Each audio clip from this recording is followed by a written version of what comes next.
छोटे से ब्रेक के बाद आप सभी दर्शकों का स्वागत है। आप देख रहे हैं जी न्यूज।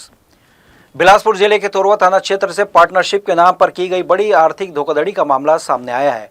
कोल माइंस में हाईवा वाल लगाकर मोटा मुनाफा कमाने का झांसा देकर एक युवती से करीब 17 लाख रुपए की ठगी की गई। मामले में तोरवा पुलिस ने त्वरित कार्रवाई करते हुए आरोपी को गिरफ्तार कर न्यायालय में पेश कर दिया है। प्राप्त जानकारी के अनुसार थाना तोरवा में बीएनएस के तहत मामला दर्ज किया गया। प्रार्थ्या विशाली सिरामे निवासी मधुसूदन हाइट्स हेमूनगर तोरवा ने लिखित शिकायत में बताया कि उनके पड़ोस में रहने वाले सचिन कुमार मानिकपुरी ने खुद को कोरबा कोल माइन से जुड़ा बताते हुए हाईवा वाहन पार्टनरशिप में खरीदने का प्रस्ताव दिया। आरोपी ने युवती को विश्वास दिलाया कि कोल माइंस में वाहन लगाने से अच्छा मुनाफा होगा, जिसे आपस में बराबर बांटा जाएगा। इसी बहाने में पीड़िता को कई बार रायपुर रोड हाईवे पर एक सेकेंड हैंड हाईवा वाहन दिखाता रहा। वाहन उड़ीसा पासिंग का था, लेकिन आरोपी ने सभी दस्तावेज सही कराने और छत्तीसगढ़ पासिंग कराने का झांसा दिया। जांच में सामने आया कि आरोपी ने फर्जी वाहन विक्रय पत्र और पार्टनरशिप एग्रीमेंट तैयार कर पीड़िता से हस्ताक्षर करवा लिए। इसके बाद अलग अलग किस्तों में नकद और बैंक ट्रांजैक्शन के माध्यम से पीड़िता, उसके पिता और माता के खातों से कुल लगभग 17 लाख रुपए आरोपी ने अपने खाते में ट्रांसफर करवा लिए। जब पीड़िता ने स्वयं ट्रक मालिक से संपर्क किया तो पता चला कि जिस वाहन को खरीदने का दावा किया जा रहा था वो कभी खरीदे ही नहीं गया। इसके बाद पीड़िता ने पूरे मामले की शिकायत तोरवा थाने में दर्ज कराई। शिकायत की जांच वरिष्ठ पुलिस अधीक्षक बिलासपुर के निर्देश पर नगर पुलिस अधीक्षक श्री गगन कुमार आईपीएस को सौंपी गई। जांच के दौरान आरोपी द्वारा की गई धोखाधड़ी और फर्जी दस्तावेजों की पुष्टि होने पर सीएसपी के निर्देश पर तोरवा पुलिस ने तत्काल अपराध पंजीबद्ध कर आरोपी सचिन कुमार मानिकपुरी, उम्र 28 वर्ष, निवासी मधुसूदन हाइट्स हेमूनगर को फरार होने से पहले गिरफ्तार कर लिया। पुलिस पूछताछ में आरोपी के खिलाफ पर्याप्त साक्ष्य मिलने के बाद उसे माननीय न्यायालय के समक्ष प्रस्तुत किया गया, जहां से उसे न्यायिक हिरासत में भेज दिया गया है। सचिन कुमार मानिकपुरी करके एक लड़का है, हमारी बिल्डिंग में ही रहता है और पड़ोसी है, मधुसूदन हाइट्स, बिलासपुर छत्तीसगढ़। और इसने हमसे, और रेलवे में कार्यरत है इंसान, तो इसने हमसे जालसाजी में 17 लाख रुपए की धोखाधड़ी की है। और इसने मतलब कोल माइंस में लगाने की बात करके हमें बुलाकर, मतलब हमारे घर में दिन रात आ करके जालसाजी करके बैठा करके अपने बातों में बहला करके पैसे निकलवाए। पहले हमने 3 लाख रुपए उसको नगद दिए कि हाईवा खरीदने के लिए, पेपर सारे डॉक्यूमेंट्स के लिए कि सारे अच्छे से हो जाए करके। उसके बाद 11 लाख रुपए हमने पंजाब नेशनल बैंक से आरटीजीएस किया। ऐसे करके मैंने अपने अकाउंट से लगभग 2-2.5 लाख दिए हैं। ऐसे मिला करके ऑलमोस्ट मैंने 2+ दिया है। और मेरी माँ के अकाउंट से करीबन 30,000 रुपये गए हैं, उनका स्टेट बैंक अकाउंट है। और जब इससे बोला गया कि इसे पैसे 17 लाख, मतलब 16, लगभग 17। फिलहाल तोरवा पुलिस मामले की विस्तृत विवेचना कर रही है। ठगी की रकम की रिकवरी, फर्जी दस्तावेज तैयार करने में अन्य लोगों की संलिप्तता और आरोपी के खिलाफ आपराधिक रिकॉर्ड की भी जांच की जा रही है। पुलिस ने अपील की है कि किसी भी प्रकार की पार्टनरशिप या निवेश से पहले दस्तावेजों की पूरी जांच अवश्य करें। जी न्यूज के लिए कैमरामैन गोपाल मौर्य के साथ मोहम्मद नासिर की रिपोर्ट। गांजा तस्करी के एक बड़े मामले में तोरवा पुलिस को बड़ी सफलता मिली है। करीब 282 किलो गांजा से जुड़े मामले में लंबे समय से फरार चल रहा मुख्य आरोपी आखिरकार पुलिस की गिरफ्तार में आ चुका है। आरोपी गांजा से भरी गाड़ी छोड़कर मौके से फरार हो गया था। मामला 19 जुलाई का है, जब थाना तोरवा पुलिस ने बड़ी कार्रवाई करते एक वाहन से 283 पैकेट गांजा बरामद किया था। इस दौरान कुल लगभग 282 किलो गांजा जब्त किया गया था। मामले में एनडीपीएस एक्ट के तहत अपराध पंजीबद्ध कर पहले ही की कई आरोपियों को गिरफ्तार किया जा चुका था। घटना के बाद से मुख्य आरोपी वीरेंद्र गंधर्व फरार चल रहा था। पुलिस ने लगातार पतासाजी और तकनीकी जांच के जरिए आरोपी के ठिकाने का पता लगाया और शनिवार को खैरागढ़ से उसे गिरफ्तार कर लिया गया।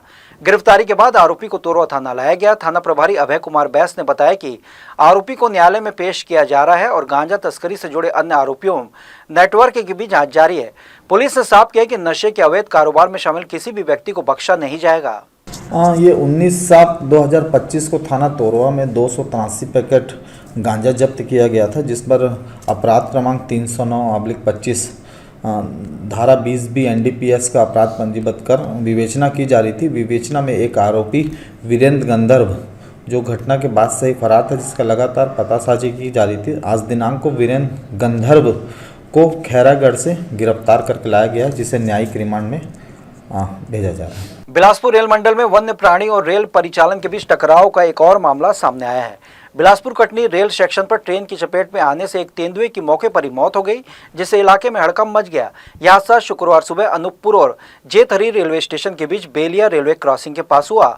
बताया गया कि पूरा क्षेत्र घने जंगलों से घिरा है, जहां बाघ, तेंदुआ समेत कई वन्य प्राणी विचरण करते हैं और अक्सर रेलवे ट्रैक तक पहुंच जाते हैं।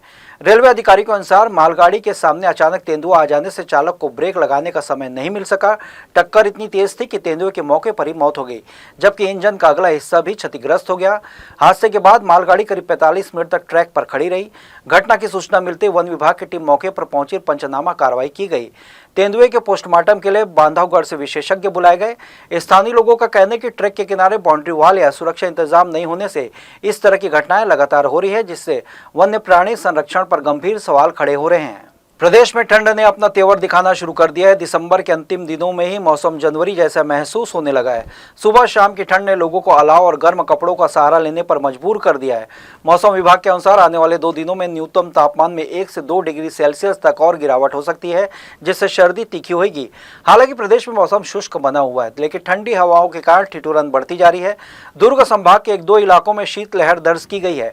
मौसम विभाग के आंकड़ों के मुताबिक सबसे अधिक तापमान 31.2 डिग्री सेल्सियस दुर्ग में रिकॉर्ड किया गया, जबकि सबसे कम न्यूनतम तापमान 5.7 डिग्री सेल्सियस अंबिकापुर में दर्ज हुआ।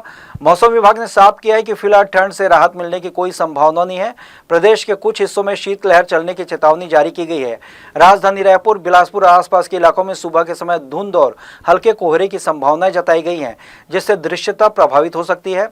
मौसम विशेषज्ञों के अनुसार इस बार ठंड की मुख्य वजह लाल नीला प्रभाव है।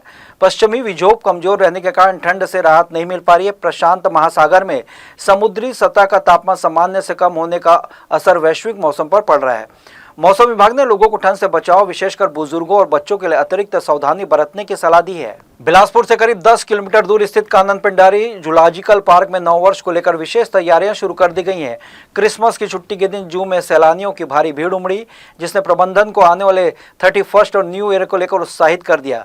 25 दिसंबर को जू में सुबह से शाम तक 5,600 से अधिक पर्यटक पहुंचे। एक ही दिन में जू प्रबंधन ने करीब 96,345 रुपए का राजस्व अर्जित किया। इस रिकॉर्ड भीड़ के बाद प्रबंधन को उम्मीद है कि नववर्ष के मौके पर सैलानियों की संख्या और भी बढ़ेगी। न्यू ईयर को देखते हुए जू परिसर में रंग रोगन और साफ सफाई का काम तेज कर दिया गया है। वन्य प्राणियों के क्रेज की बाउंड्री वॉल को हल्के हरे रंग से रंगा जा रहा है। वहीं गार्डन एरिया में झाड़ियों और खरपतवार की सफाई की जा रही है।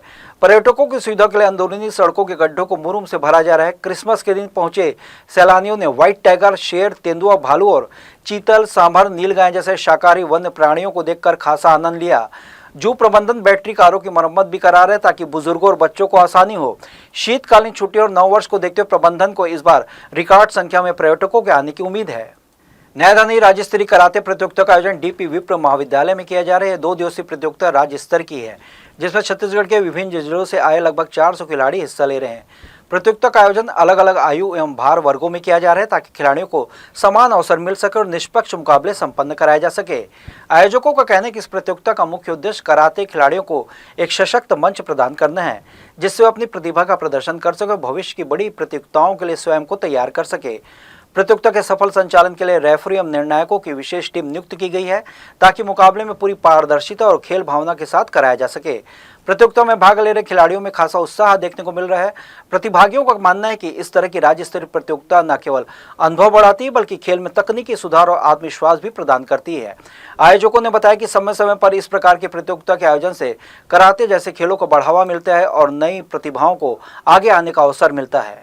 13 या 14 डिस्ट्रिक्ट के प्लेयर्स हैं और 400 प्लस प्लेयर्स यहाँ पर मौजूद हैं और ये 2 दिवसीय है, 27 तारीख और 28 तारीख। क्या उद्देश्य रहा इस कार्यक्रम को करने का, इस प्रतियोगिता? किसी भी खेल में अगर आयोजन समिति आयोजन करता है तो एकमात्र है कि हम बच्चों को अच्छा मंच उपलब्ध कराएं, जो फेयर टूर्नामेंट कराएं।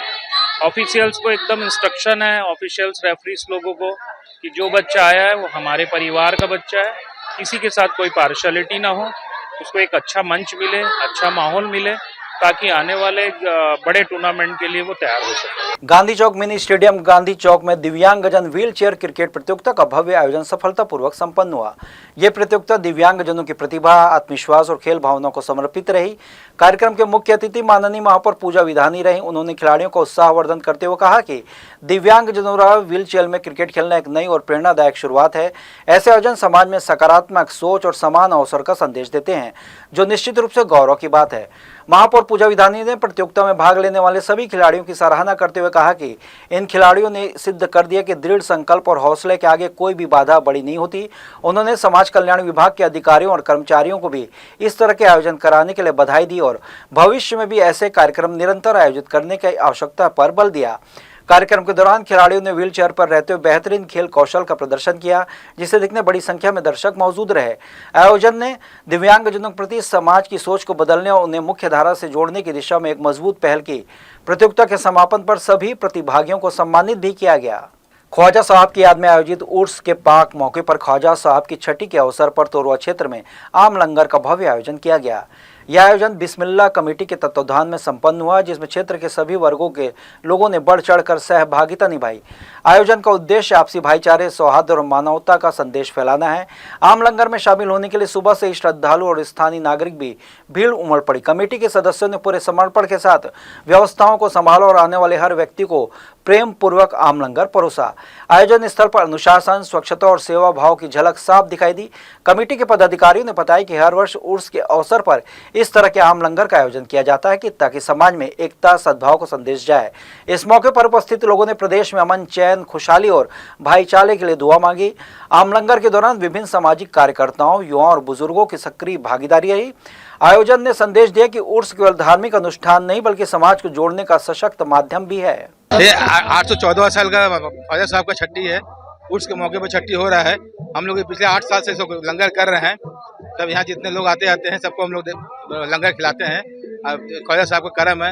हम चाहते हैं ख्वाजा साहब का हम सबके ऊपर रहे और हमारे हिंदुस्तान में अमन चमन रहे, अमन चैन रहे। कहीं कोई लड़ाई झगड़ा, कहीं कोई झमेला ना हो। सब भाई भाई एक साथ उठे बैठे एक साथ रहे। अपने इच्छा जो मन्नत करते हैं वो मन्नत करके अपने बनाते हैं। 21 किलो, कोई 51 किलो, कोई 50 किलो का। बाकी यहाँ पे सालाना शायद 11-12 साल से 15 साल से होते चले आ रहा है। ये 15 साल से कंटिन्यू चले आ रहा है और बढ़ते ही चले जा रहा है। लंगर ख्वाजा गरीब नवाज का रहमो करम है। लंगर ख्वाजा गरीब नवाज के छठी शरीफ के मौके पर कराया जाता है। ये 13 साल होने जा रहे हैं लंगर कराने के। तो ये थे इस बुलेटिन की खबरें। देश विदेश की तमाम खबरों के लिए बने रहिए जी न्यूज़ के साथ। मुलाकात होगी अगले बुलेटिन में। तब तक के लिए मुझे दीजिए इजाज़त। आप स्वस्थ रहें, खुश रहें, अपना बहुत बहुत ख्याल रखें और देखते रहिए जी न्यूज़। नमस्कार।